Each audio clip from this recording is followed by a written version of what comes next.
The tradition of blind acupuncturists in Japan.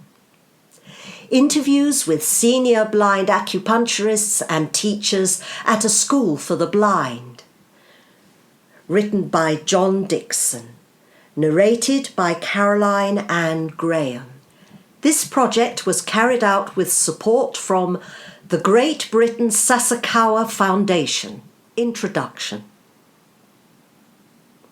To begin with, I will share a story my wife told me from when she was a little girl.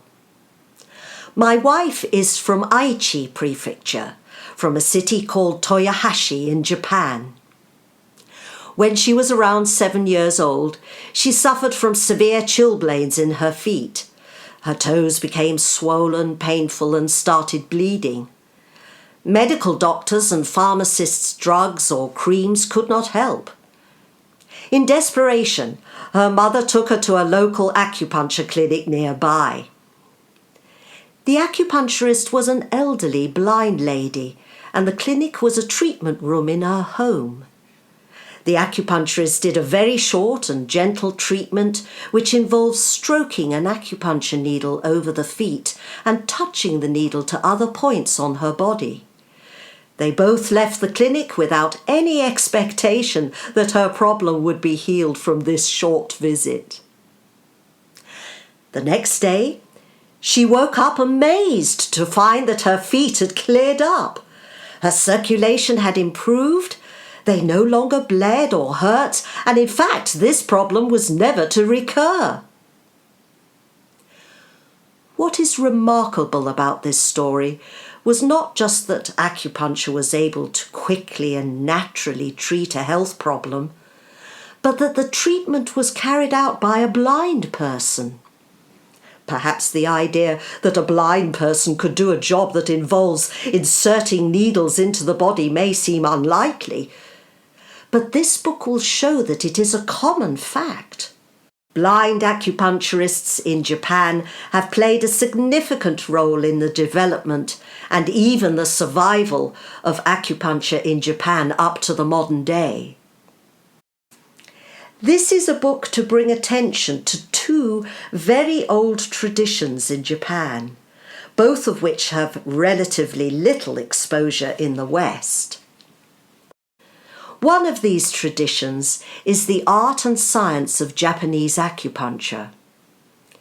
Acupuncture is a system of medicine which evolved in ancient China around 3,000 to 5,000 years ago and can be defined as the insertion of very fine needles into specific points on the body to create a beneficial effect. In some systems of acupuncture, a form of contact needling may also be used, and needles are not necessarily inserted into the body. Today, acupuncture is becoming more popular in the West, although it should be noted that it is the traditional Chinese medicine, TCM, system of acupuncture which is most common.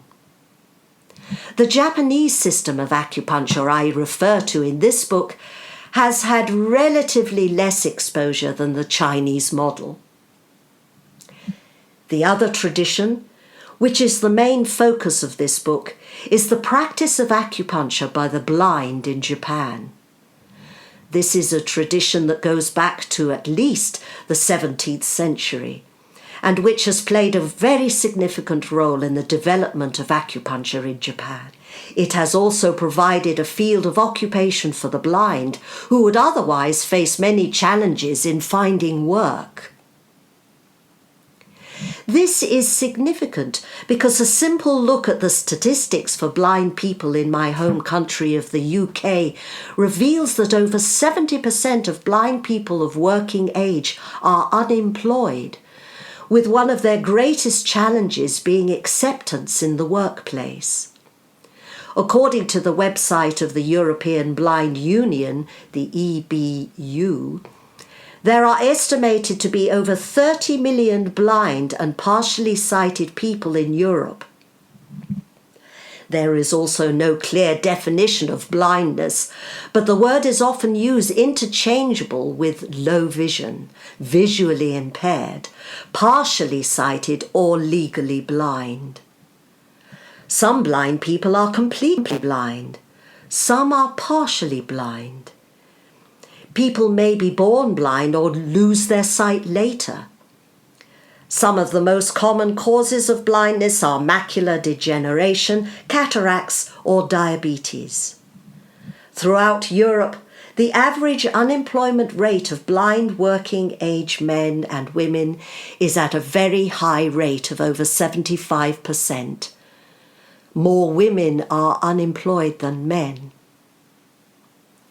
Due to this, a great many blind people will have to live dependent on state or family support. In this book, I will also highlight some other basic differences in how blind people are supported to become more independent in Japan compared to the UK. It is my observation that some blind people are highly revered in Japan for their skills and service in the field of acupuncture. At a time when many Western countries push for greater equality and diversity among people, Japan provides us with a very real example of equality and diversity in action in a historical context. There are 3 parts to this book. As part of this project, I undertook a visit to Japan with the support of the Sasakawa Foundation to meet and interview some blind acupuncturists and to visit the clinic of one blind practitioner. I also visited the Tokyo Metropolitan Hachioji School for the Blind and interviewed 2 of the teachers. All of these findings are covered in Part 1. In Part 2, I will talk about some significant individuals that have been influential in the development of acupuncture as a profession for the blind in Japan. In Part 3, I will also look at other factors in Japan to show how the Japanese are supported in independent living and working in daily life.